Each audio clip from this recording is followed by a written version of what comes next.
Олег Радивилов не выдержал конкуренции. Сегодня с вами снова я, Наталья Тюрина. Здравствуйте. 8 апреля более 200 биткоин-активистов, инвесторов, энтузиастов и просто любопытствующих собрались в Москве на биткоин-конференцию. Третья по счету Bitcoin Conference Russia проводилась в прямой видимости от кремлевских стен на стрелке Москва-реки в деловом центре, разместившемся в здании фабрики «Красный Октябрь». Конференция оказалась очень многолюдной. У стойки для регистрации выстроилась очередь, а во время кофе-брейка немногочисленные бутерброды буквально смели со столов. Организаторы предполагают, что такой интерес обусловлен тем, что в названии конференции появилось новое слово – блокчейн. Зал рассчитан на 260 человек, и он весь занят. Поэтому нетрудно предположить, что это самая популярная конференция за все время.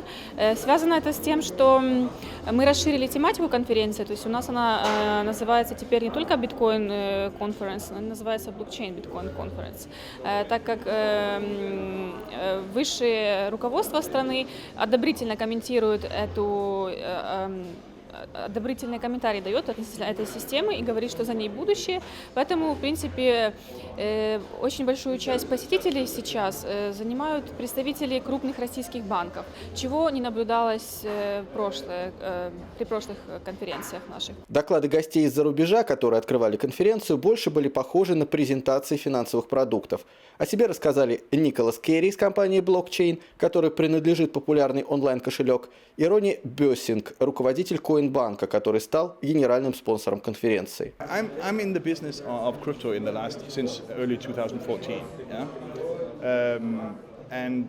And basically you could say that my joy and passion for crypto has grown ever since I got involved. I realized that blockchain, like I even mentioned inside, it is immense in so many ways. There's no limits to what we can probably realize in future. Один из собравшихся пошутил: на каждой конференции мы думаем, что она последняя, и после нее биткоин уже точно запретят. Многие ждали выступления Артема Толкачева, адвоката, который специализируется в том числе на делах, связанных с криптовалютами. По его мнению, даже среди законодательных инициатив, выдвигаемых сейчас разными ведомствами, нет единой позиции в отношении биткоина. Вероятность принятия законопроекта, предложенного Минфином, об уголовной ответственности за использование криптовалют, он оценивает как среднюю, а сам законопроект называет бессмысленным. Как вы знаете, удар был уже нанесен еще 2 года назад, когда Банк России впервые об этой теме высказался. Собственно, если до января 2014 года проекты достаточно активно развивались, привлекали инвестиции, банки российские были заинтересованы в работе, то потом это все пошло на спад существенным образом.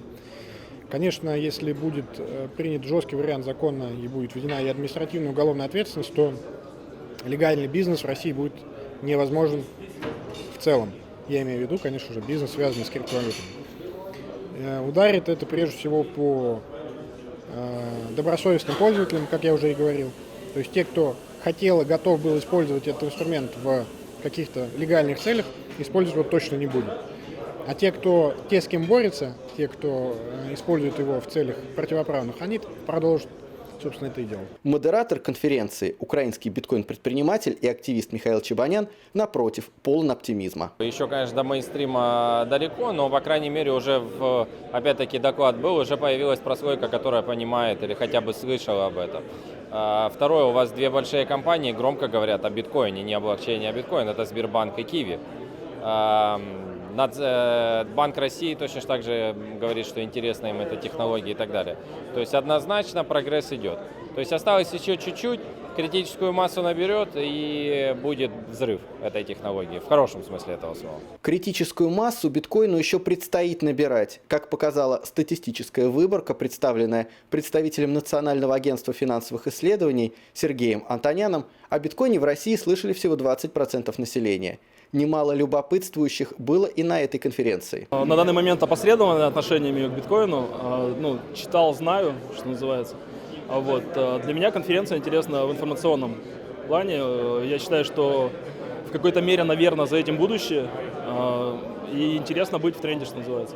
Послушать мнение людей, На этой конференции я здороваюсь и общаюсь с друзьями. Я выясняю, опять же, новые технологии, что тут происходит. Благодаря тому, что в названии добавилось еще одно слово, состав участников стал куда более разнообразен. Ну, для меня скорее более интересен блокчейн, да, как технология, идущая уже, дающая новые возможности для роста новых технологических решений, да, идущая далеко за криптовалюты, поэтому мне интересно здесь послушать скорее о юридических каких-то, да, аспектах развития технологий, о том, что думают в том числе зарубежные разработчики о развитии самой технологии блокчейна. Биткоин скорее как начало, да, первая отправная точка для развития блокчейна. У каждого продукта есть своя применяемость.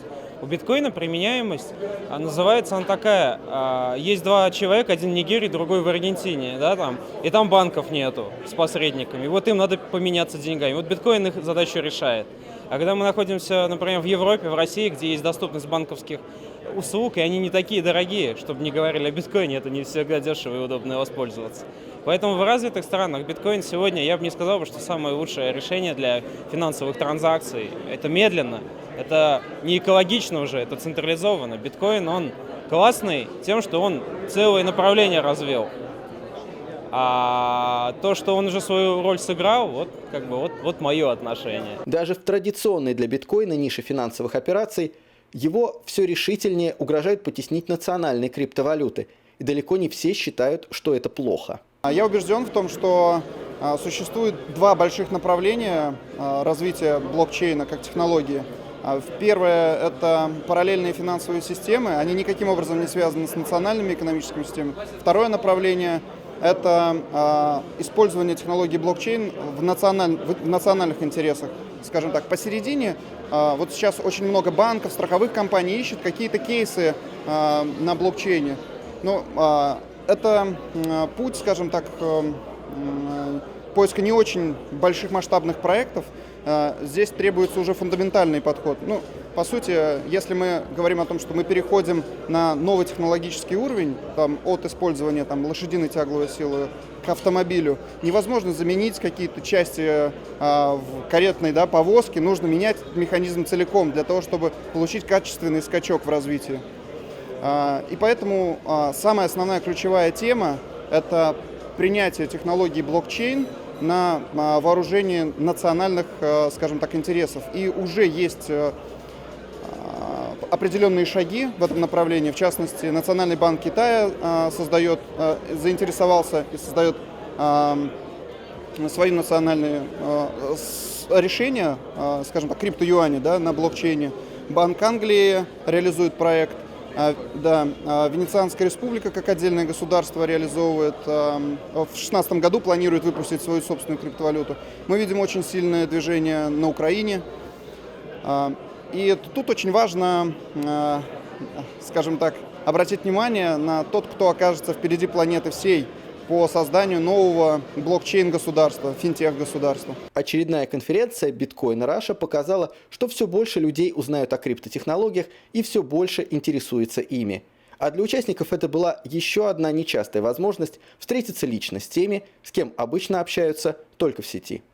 После недавней негативной риторики в отношении криптовалют российские СМИ накануне разразились несколькими неожиданно благожелательными статьями в отношении биткоина. Русский Forbes опубликовал развернутое интервью с сооснователем блокчейна.com Николасом Керри. В нем обозреватель Елена Краузова дает возможность Керри подробно рассказать о том, что такое биткоин и как функционирует биткоин-экономика. А затем в лучших традициях рекламных материалов Елена шутливо интересуется, стоит ли ей покупать биткоин или уже поздно. В статье содержится и ответ на обвинение в причастности биткоина к отмыванию денег и терроризму. По словам Николаса Керри, разговоры о том, что биткоины подстегнут рост незаконных финансовых махинаций, идут и по сей день. Но нужно понимать, что технология универсальна. Использовать ее во благо или во вред – это решают люди. С Google Maps можно планировать пикник так же, как и ограбление банка. Информационный портал лента.ру в своем материале «Цепи свободы» подробно рассказывает о технологии блокчейна. Однако биткоин также упоминается, причем без традиционных обвинений. Более того, даже сообщается, что в Японии биткоин разрешен, а относительно положения дел в России говорится следующее. В России виртуальные деньги находятся в двойственном положении. Они, с одной стороны, не разрешены, но и прямого запрета нет, хотя Минфин продвигает такую идею. Однако подобный закон уничтожил бы и такие денежные суррогаты, как подарочные и скидочные карты, бонусные баллы и авиамили, а это нанесло бы серьезный удар по потребителям и бизнесу. И тот, и другой материал, конечно, не являются официальными заявлениями. Однако хорошо известно, что СМИ часто используют подобные статьи для формирования общественного мнения перед различными законодательными инициативами. Все это дает надежду, что карательным планам Минфина не суждено сбыться. Центробанк России готов уже в этом году разрешить банкам хранить всю информацию в блокчейне. Сейчас изучением возможностей использования блокчейна занимается специализированная рабочая группа Центробанка. По словам источника, близкого к Центробанку, эксперты регулятора признали блокчейн сверхнадежным способом хранения данных и готовы рекомендовать его российским банкам уже в июне этого года. Создатель языка программирования JavaScript Брэндон Айк готовит к запуску интернет-браузер Brave за просмотр рекламы, через который пользователи будут получать вознаграждение в биткоинах. У браузера будет встроенный блокировщик, предлагающий пользователю посмотреть рекламу и перечисляющий за просмотры биткоины. Пользователь же волен отказаться от просмотра рекламы и остаться без виртуального вознаграждения. Сообщается, что рекламодатели будут платить за определенное количество просмотров, а Brave будет объединять все эти платежи в единую сумму. Правда, эта бизнес-идея вызвала резкий протест американских СМИ, в числе которых оказались New York Times и Washington Post.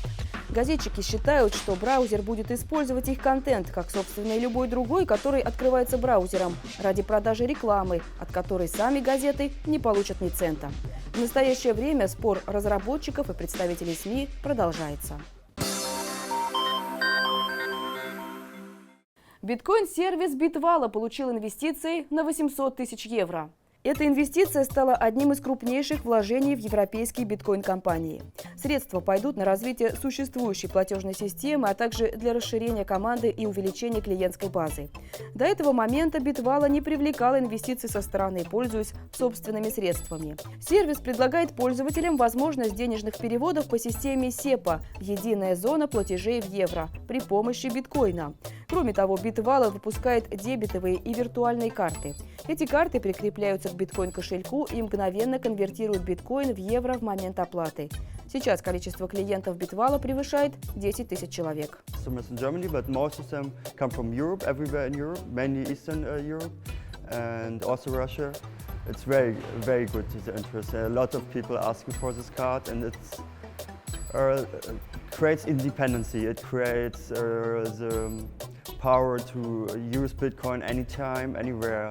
And this is really a good thing, because the purpose of Bitcoin is that you can basically be your own bank, independent of the financial system, but still use the infrastructure that's already given. I think it doesn't make sense to install hundreds of thousands of Bitcoin ATMs, because we have hundreds of thousands or millions of ATMs. You can just update the software or just have a new card, basically, and that's sufficient. You don't need to rebuild everything what's existing. Компания Microsoft планирует добавить биткоин в список валют программы Excel. Об этом сообщается на официальном сайте компании. Поддержка биткоинов входит в перечень из более чем 80 запланированных обновлений программы. Добавленная функция позволит совершать различные математические операции в данной валюте и обрабатывать информацию при работе с ней в Excel. Сама компания Microsoft с 2014 года принимает биткоины к оплате в магазине приложений для Windows через сервис BitPay. А я с вами прощаюсь. Всего хорошего. Вернусь через 2 недели.